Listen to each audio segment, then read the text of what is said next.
Oke, baik. Assalamualaikum warahmatullahi wabarakatuh. Waalaikumsalam warahmatullahi wabarakatuh. Selamat pagi ya semuanya.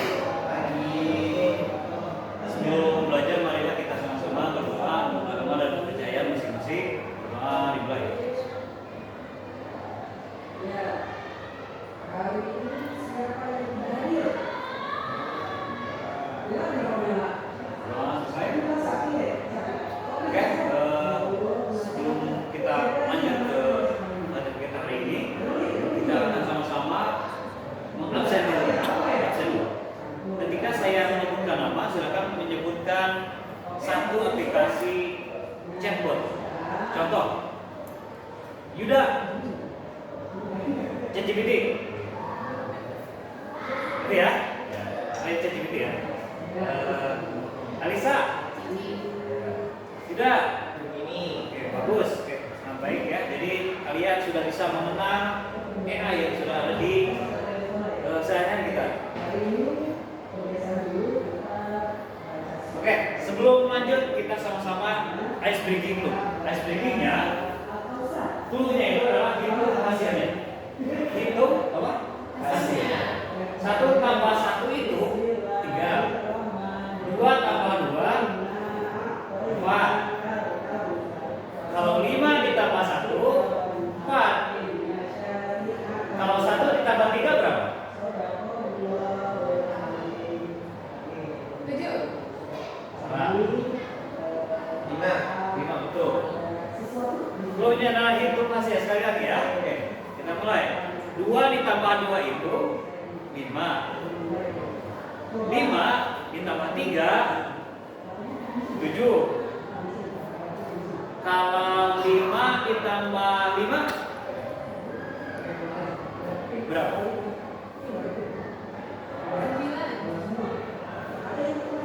5 ditambah 5 7 ya. 5 ditambah 5 berarti belum nih? Sekali lagi ya, konsentrasi ya. Hitung hasilnya. Oke, 1 dikurangi 1 itu 3. Oke, 2 ditambah 1 berapa? 4 betul ya. Jadi hitung hasilnya kalau 1 ditambah 1 2 itu hurufnya DUA 2 berarti 3.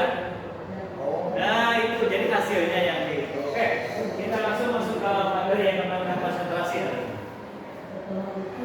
Oke, lanjut. Kita bahas materi dulu ya. Kemarin kita masuk kepada pengertian berpikir komputasional. Berpikir komputasional itu adalah metode pemindahan masalah sistematis dan terstruktur yang menerapkan prinsip-prinsip dalam komputer. Jadi otak kita itu dituntut untuk sistematis secara komputer tuh. Komputer bikinnya kayak gimana sih? Misalkan mau menyalakan komputer kita nyalain dulu, mau masuk office gitu ya, mau mengetik. Jadi pikiran kita harus terstruktur seperti itu. Oke, kita ulas materinya. Saya akan bertanya sesuatu. Silakan di share button-nya dulu. Kita akan atau saya kirimnya ya.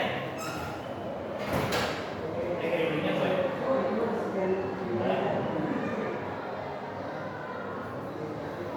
Oh, ada boleh. Ya, coba ya. Bisa nggak? Nah, itu gambar 4. Itu ID, ini monitor. Oh,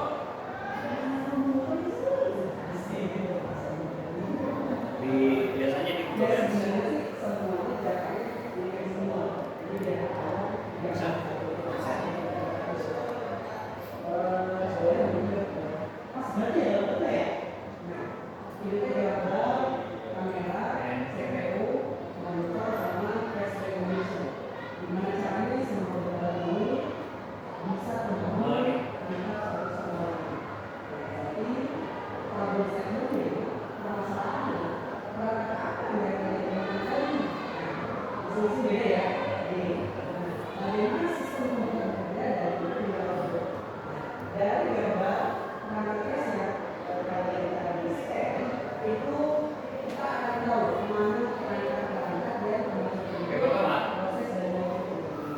Apa pengertian berpikir komputasional menurut kalian?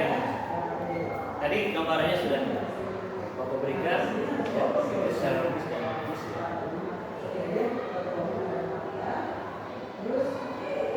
Jadi tadi gambaran kita harus berpikir untuk ide ini menjangkau masalah dengan menerapkan teknologi yang itu ya. Dari kedua pendapat ini bisa kita simpulkan bahwa berpikir komputasional adalah berpikir secara logis untuk menerapkan pemecahan masalah berdasarkan ini adalah pertanyaan penantang. Apa yang kamu ketahui tentang apa sih AI itu? Ini kita ulas.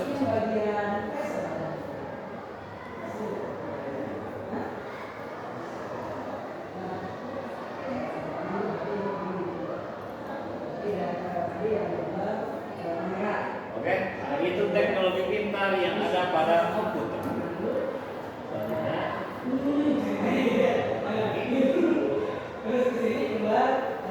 Kemampuan mesin untuk meniru perilaku manusia. Jadi AI itu adalah teknologi pintar pada komputer yang mempunyai kemampuan untuk meniru perilaku manusia. Ya, kita ambil simpulkan dari pendapat. Jadi AI itu adalah bisa meniru manusia. Namanya neuron, saraf. Jadi saraf kita kerjanya seperti saraf. Cara bekerja. Oke, terima kasih sudah menjawab pertanyaannya. Kita lanjutkan ke pembelajaran. Sedikit banyak ini kita sudah mulai dari sedikit. Tujuan hari ini, tujuan pembelajaran yang pertama menjelaskan konsep berpikir komputasional. Contohnya nyata ya. Menerapkan konsep berpikir komputasional ke posisi pola abstraksi algoritma yang saya akan bahas. Nanti kita akan bahas ini. Ketiga, mengenal artificial intelligence. Apa sih AI itu ya? Yang keempat, menunjukkan sikap etis tidak menyalahgunakan AI untuk menyontek, plagiat atau menyebarkan konten tentang ini tidak boleh. Kemudian setelah pembelajaran ini kalian bisa apa sih di luar? Apakah ini berguna nih buat kehidupan sehari-hari? Satu, menerapkan konsep berkomunikasi. Nah ini nih berguna untuk apa? Menyelesaikan masalah sederhana. Ini saya akan contohkan. Mengidentifikasi potensi manfaat risiko AI dalam kehidupan sehari serta mempraktikkan etika dasar penggunaan teknologi. Jadi ketika Anda berita hoax, kemudian di situ orang-orang ada provokator, cara komentar kita itu gimana? Biar tidak terpancing.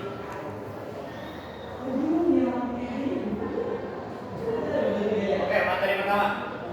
Mengapa berpikir komputasional penting? Yang pertama, memecahkan masalah, membantu individu mengatasi tantangan yang rumit di berbagai bidang. Yang kedua, kreativitas. Jadi kita dituntut untuk kreatif, mendorong pemikiran kreatif untuk menciptakan solusi yang inovatif. Yang ketiga, pemanfaatan teknologi memperdayakan individu untuk memanfaatkan potensi penuh dari teknologi informasi dan komunikasi modern. Ketiga, ketiga inti ini adalah mencakup berpikir komputasional sangat penting untuk kehidupan kita sehari-hari. Contohkan. Contohnya, yang pertama ada dekomposisi. Jadi salah satu tahapan berpikir komputasional yang pertama adalah dekomposisi.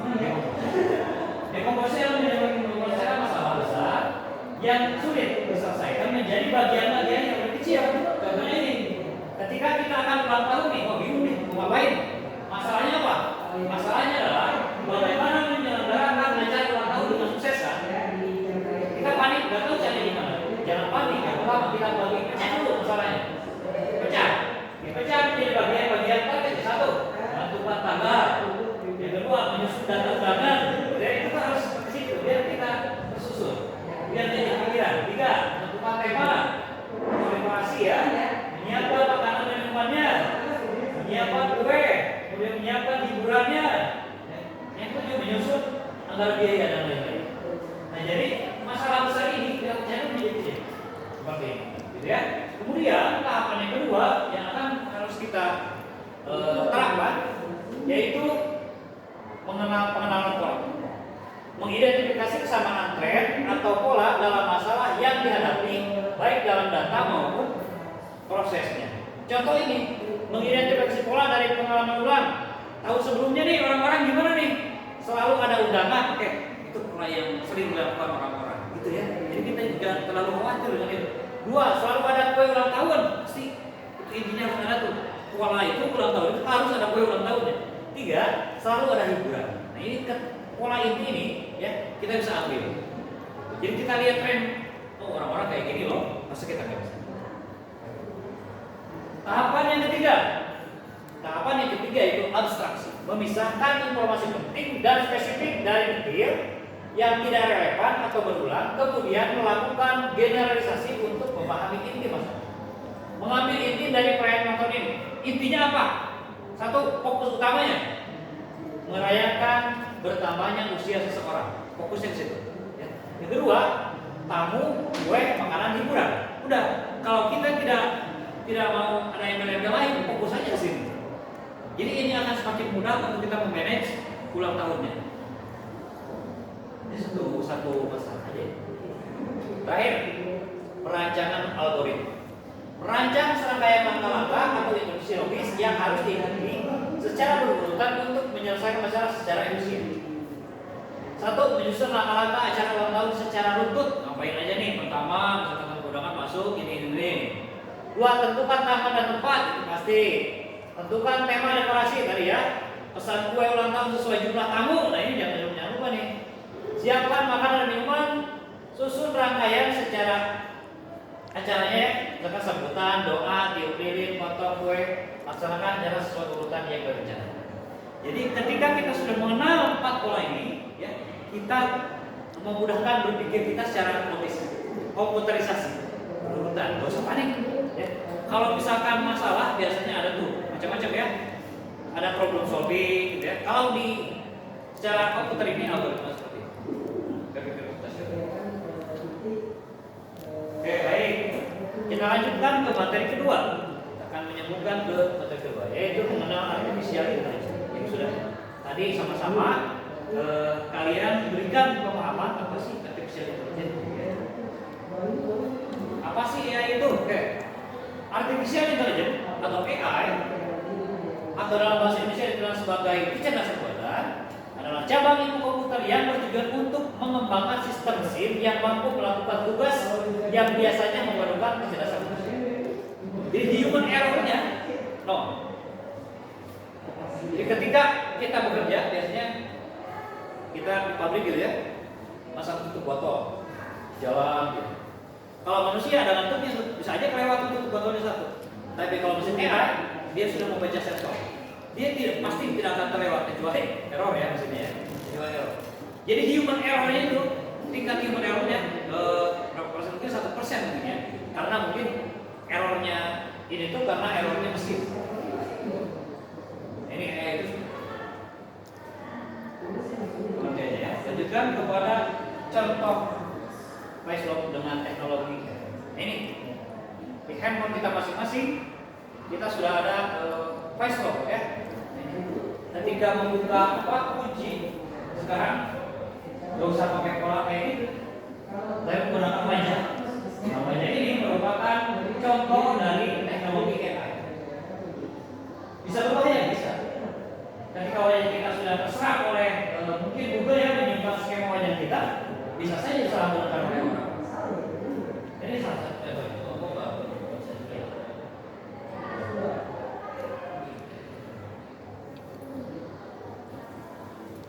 deepfake.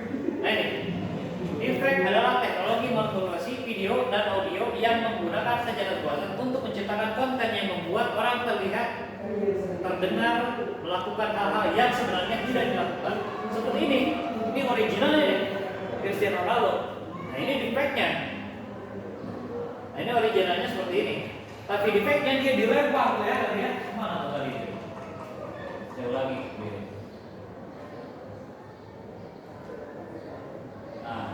Nah ini defeknya nih. Wah dia dilempar ya ke bawah ya. Nah itu sementara ini originalnya seperti ini.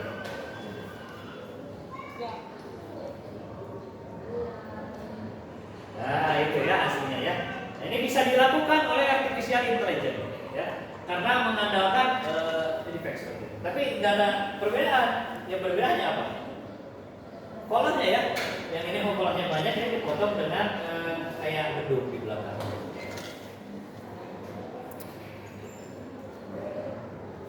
Oke, lanjut kepada berita hoax. Nah, ini adalah berita-berita hoax dan dibuat oleh AI. Sekarang mesin AI itu bisa membuat orang berbicara ya, berbicara. Misalkan pejabat kan berbicara, mesin AI ini bisa. Yang pertama, ketika kita melakukan hoax, hati-hati dengan judul prompt.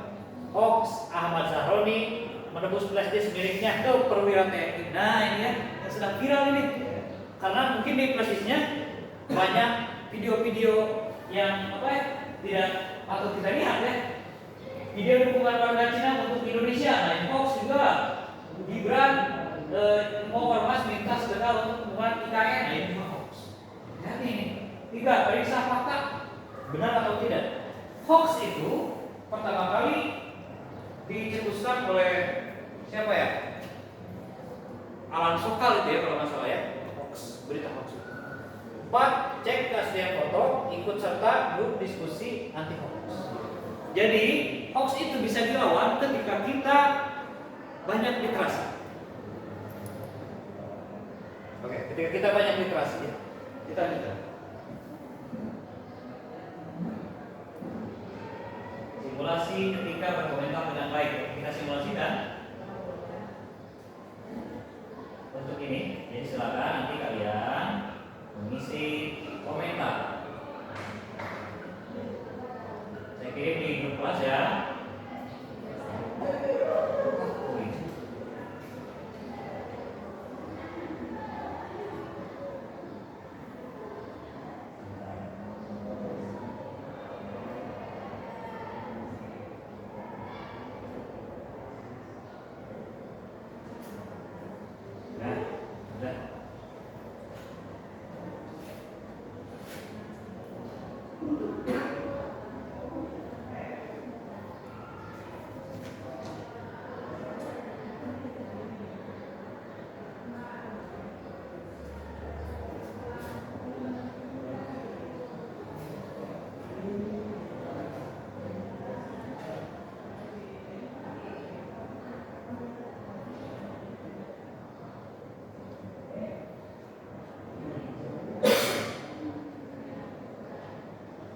Udah masuk di apanya? Karena kalau di HP udah di sini belum ada orangnya.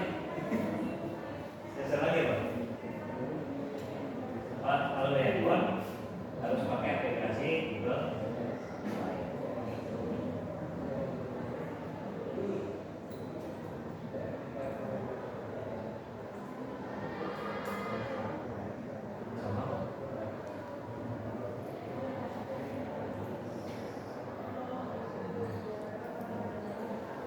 Ini ada berita hoax. Berita hoax ini beredar sebuah di media sosial Facebook yang mengklaim seorang pemilik warung soto di Kabupaten Wonosobo, Provinsi Jawa Tengah, menyajikan soto dari daging manusia.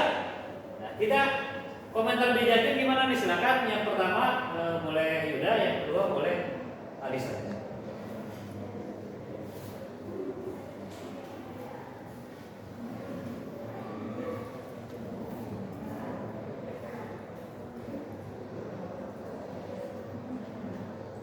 Sebel banget gitu. Biasanya komentar gitu kan, sebel banget.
Good.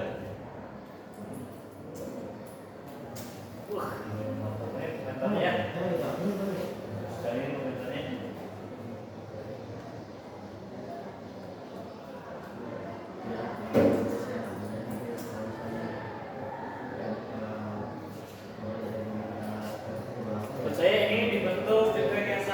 merugikan penjual sate betul ya. Sebaiknya berita ini jangan terlalu masif karena akan menjadi ketakutan warga sekitar wilayah percaya dengan berita ini. Oke. Kalian sudah memperhatikan bagaimana memberikan komentar dengan bijak dalam menggunakan artificial. Ya. Oke.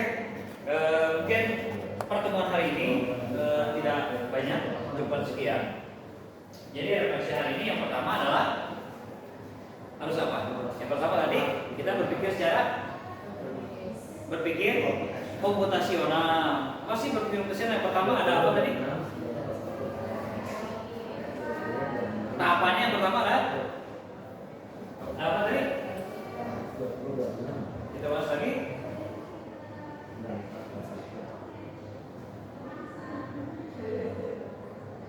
Mulai dari apa? Dekomposisi, kemudian pengenalan pola, kemudian abstraksi, kemudian perancangan algoritma. Oke, yang kedua AI adalah tadi apa?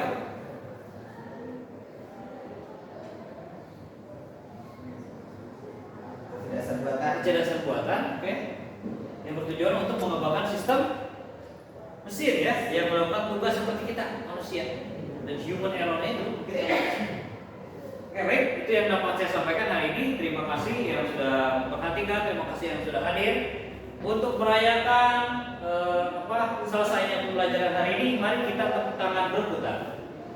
Gimana? Gini ya, tepuk tangan berputar.